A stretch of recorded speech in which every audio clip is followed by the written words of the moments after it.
Money problems don't just affect your wallet. They have a way of seeping into every corner of our lives. They hit your focus, making it impossible to concentrate at work. They erode your confidence, making you second-guess every decision. They steal your sleep, leaving you staring at the ceiling at 3 a.m., your mind racing with numbers and what-ifs. And they fundamentally compromise your decision-making, pushing you into a state of reactive panic instead of proactive planning. This isn't just about finances, it's about your well-being, your relationships, and your future.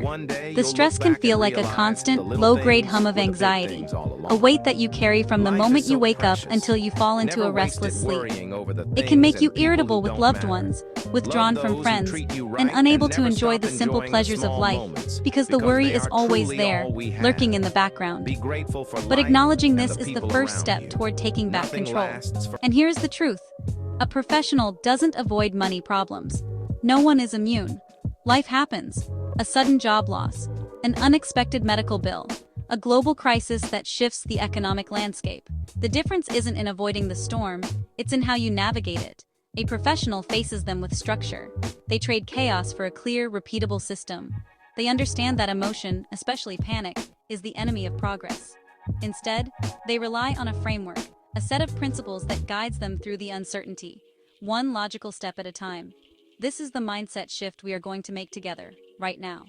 We are moving from being a victim of our financial circumstances to being the architect of our financial solutions.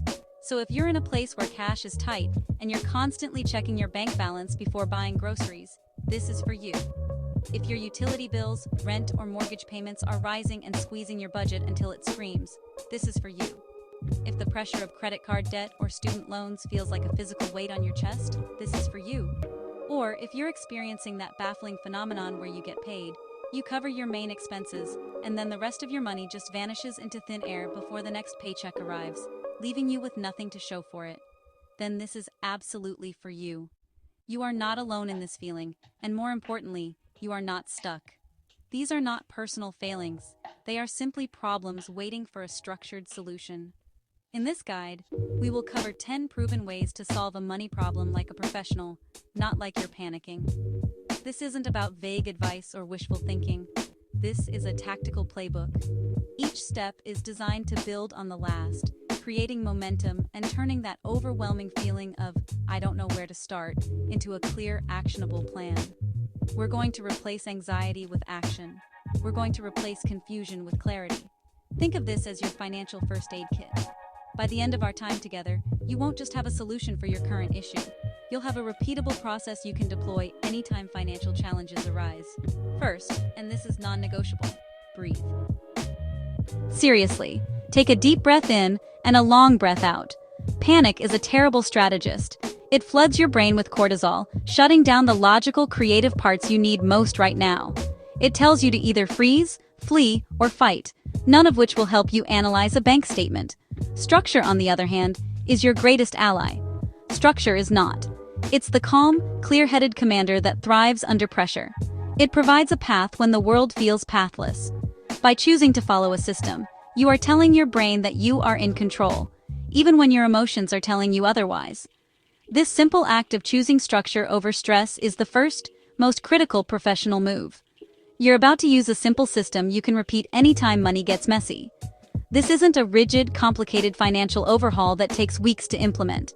It's a rapid response framework designed for immediate clarity and action. The beauty of this system is its simplicity and its adaptability.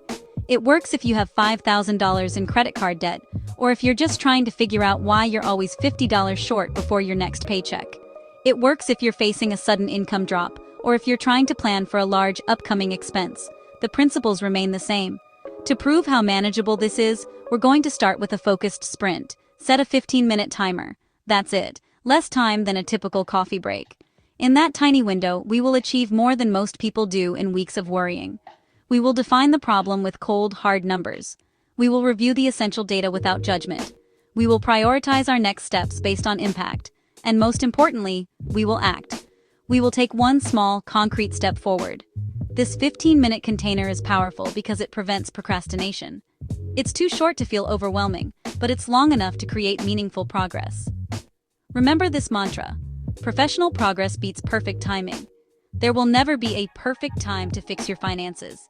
Waiting until you have more time, more energy, or more motivation is a trap. The perfect time is now, with the resources you have, for just 15 minutes. Progress is about small, consistent wins. It's about making one better decision today than you did yesterday. It's about choosing to look at your bank statement instead of avoiding it. It's about making one phone call you've been dreading. Each small action builds momentum and self-trust. And this approach is universal. Whether you're salaried with a predictable monthly income, a freelancer with fluctuating cash flow, a small business owner juggling invoices and payroll, or somewhere in between, the process is the same. The specific numbers and challenges will differ, but the methodology for gaining clarity and making strategic decisions does not change. A salaried employee might use this to plan for a large expense, while a freelancer uses it to manage an income dip. The underlying framework of define, review, prioritize, and act holds true for everyone. Pro move: reframe the data. Numbers are data, not drama. When you open that banking app or spreadsheet, you are not looking at a report card of your self-worth. You are not looking at a measure of your success or failure. You are simply looking at information. Data. It is neutral. It is a collection of facts that will help you make better decisions. $20 spent on coffee is not bad. It's data. A $2,000 credit card balance is not a catastrophe. It's data. By stripping the emotion away and treating the numbers as pure information, you empower yourself to act strategically, rather than react emotionally. Our entire process follows a logical progression. We will build clarity first, then cash flow, then confidence. You cannot fix a problem you don't understand, so we start with absolute clarity. We shine a bright light into the dark corners of your finances. Once we have that clarity, we can make strategic moves to improve your cash flow, the lifeblood of your financial health. And as you gain control over your cash flow, a wonderful thing happens. Your confidence grows. You start to trust yourself with money again. This isn't a temporary fix. It's a permanent upgrade to your financial operating system. So, take one more deep breath. Let go of the guilt, the shame, and the anxiety you've been carrying. This is not about judging the past. This is about designing a better future, starting today. Welcome to your reset. Here's the 10-step structure we're going to walk through together, starting with absolute clarity. We'll begin by defining the single most pressing issue, getting hyper-specific on what we're solving for. Then we'll gather the essential facts, and only the essential facts, to avoid overwhelm. From there, we'll move into strategy, exploring options for increasing income and decreasing expenses, and learning how to prioritize effectively. Step 1 is the foundation. It sets the tone for everything else. If we get this first step right, and we will, the next 9 become exponentially easier. It's the small hinge that swings the big door. The journey from financial stress to financial strength begins with a single intentional action. Let's begin. Ready? Step 1. Define the problem in one sentence. If you can't define it, you can't fix it. Professional move. Get specific. One sentence focuses your next action. Step 2. Stop guessing. Look at the numbers. Pull the last 30 days and highlight fixed bills, variable spending, subscriptions, and debt payments. Your statements aren't judging you. They're giving you data. Data tells you where to focus first. Step 3. Separate urgent from important. Urgent: rent or mortgage, utilities, food, transportation. Important: debt payoff, savings, investing. Not essential: impulse spending and unused subscriptions. Professional move: prioritize like a CEO. Decisions before emotions. Order before action. Next, we stabilize the next 14 days. Let's do it. Alright, you've faced the numbers and organized your financial data. Now we move from diagnosis to action. The next 3 steps are about creating immediate stability and breathing room. Let's dive into Step 4. Step 4. Create a stability budget for the next 14 days. Why just 14 days? Because when you feel overwhelmed, a short, focused sprint is far more effective than planning a marathon. This isn't your forever budget. It's a temporary plan to stop the bleeding and regain control. It's about building momentum. So, how do we do this? First, list all income you expect in the next 2 weeks. Be realistic. Then, pull out your calendar and bank statements. We're going to create 3 simple lists. The first is must pay. These are your non-negotiable bills due in this 14-day window. Think rent or mortgage, minimum debt payments, and essential utilities like electricity. The second list is must buy. This covers absolute necessities like groceries, essential medications, and gas to get to work. The third and most critical list for this exercise is must pause. This is where you get ruthless for just 2 weeks. That daily latte, takeout dinners, streaming service renewals, online shopping, anything that isn't essential for survival gets paused. Remember, it's only for 14 days. This isn't about deprivation, it's about precision. Plan what must be paid, what must be bought, and what must pause. Short window, clear numbers. Momentum beats perfection. A pro move here is to physically mark your calendar. Put due dates on the calendar to prevent surprise fees. Seeing electric bill due on your kitchen calendar is a powerful, low-tech reminder that keeps you on track and avoids costly late payments. Now that you have a stability plan, let's find some quick wins. This brings us to Step 5.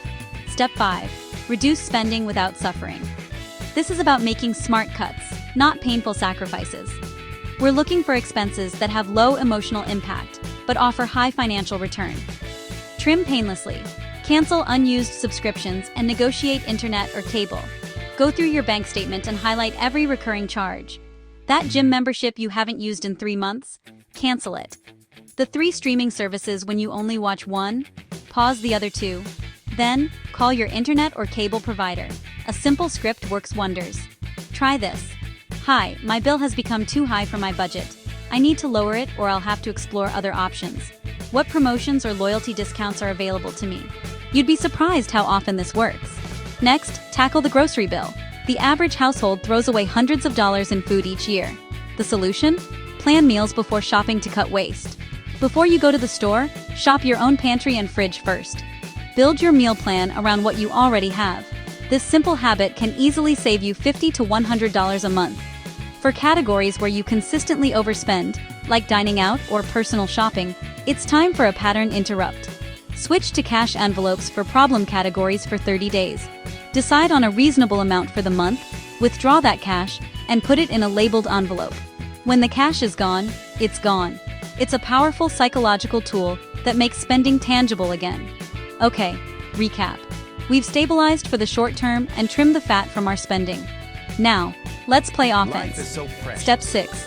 Increase cash flow fast, even temporarily.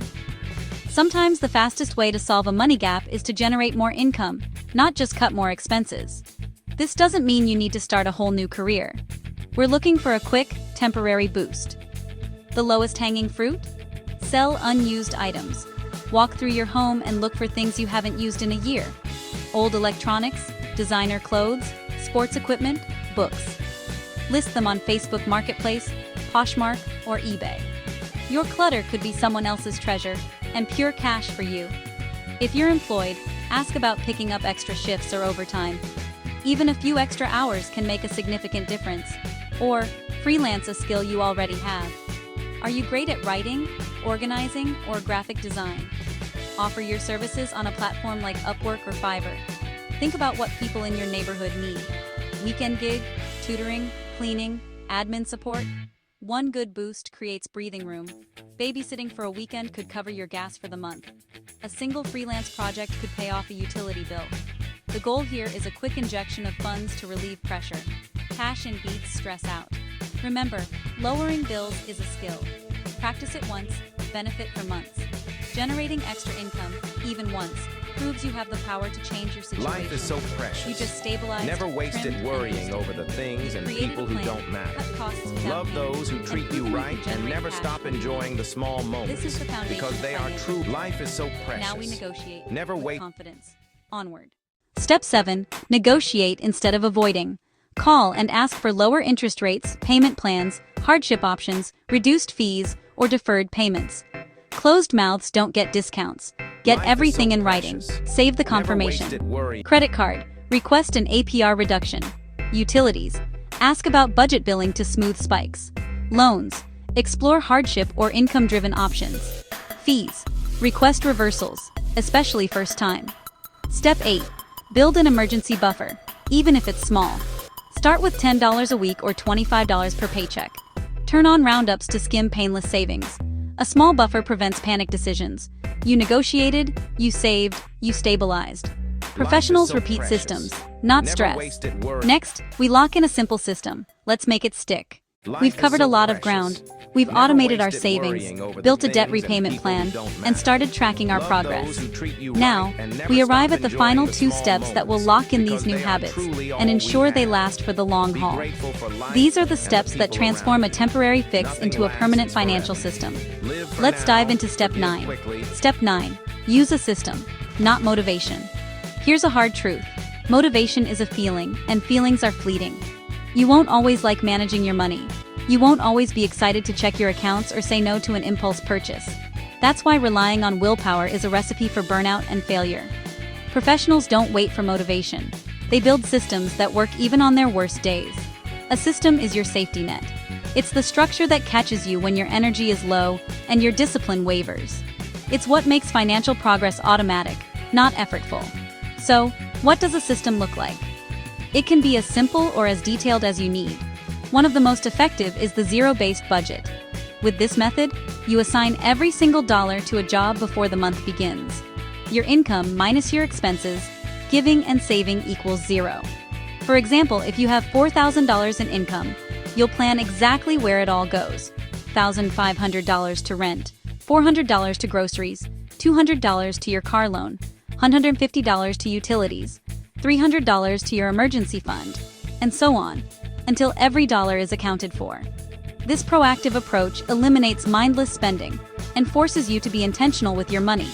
If that feels too granular, you can start with the 50-30-20 rule. These are simple guardrails that curb financial drift. 50% of your after-tax income goes to needs, things like housing, utilities, transportation, and groceries.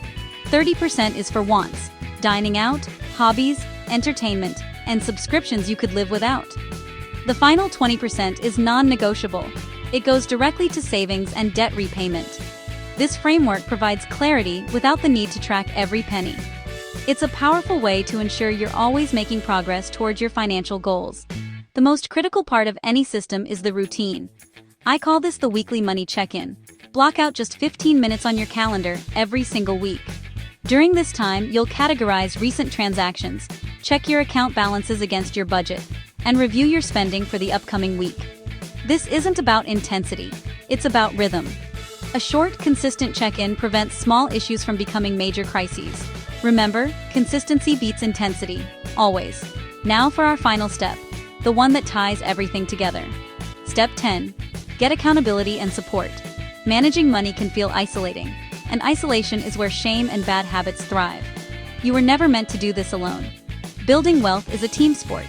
Accountability provides the external structure and encouragement to follow through on your commitments, especially when you feel like giving up. It's the difference between a goal that lives in your head and a goal that gets achieved in the real world. So, where do you find this support? First, learn from a trusted mentor or financial educator. This could be through books, podcasts, or courses from people whose financial philosophies resonate with you. Absorb their knowledge and frameworks. Second, and this is a pro move, join a budgeting community or partner with a coach. A community offers shared experiences and collective wisdom, reminding you that you're not alone in your struggles or your victories.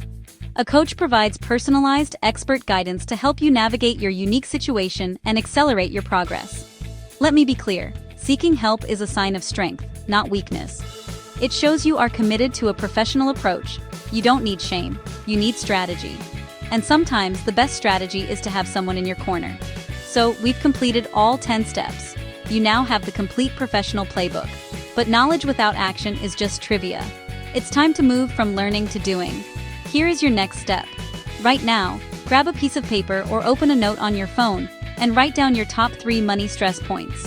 What are the 3 things that keep you up at night? Is it credit card debt? The fear of an unexpected bill? Overspending on takeout? Be honest. Now, look at that list. Don't get overwhelmed, just pick one. Which one of these feels the most urgent, or perhaps the most achievable, to tackle right now? Your goal is to solve just that one thing this week. Not all 3, just one. Finally, and this is the most important part, take one small, concrete action towards solving it within the next 24 hours. If your focus is overspending on food, that action could be planning your meals for the next 3 days. If it's credit card debt, your action could be calling your provider to ask for a lower interest rate. It doesn't have to be a giant leap. A single small step forward is all it takes to build momentum. That's professional progress. Remember, intentional beats perfect. Progress over perfection. You don't need a flawless plan. You need a committed first step. If this 10-step guide has helped you gain clarity and you're ready to implement a powerful weekly routine, I want to help you. Comment professional below, and I'll personally share a free template for the 15-minute weekly money routine I mentioned in step 9. It's the exact checklist I use to stay on track. And if you know someone who is feeling stuck or overwhelmed with their finances, repost this for them. Be the person who offers a solution, not judgment. And don't forget to save this video for your next money day, so you can revisit these steps whenever you need a reset. Let's end where we began. You don't need to be perfect with money. You just need to be intentional. You have the tools. You have the strategy. You are fully capable of taking control of your financial life, starting today. Happy first Wednesday in Q2. Take that first step. You got this.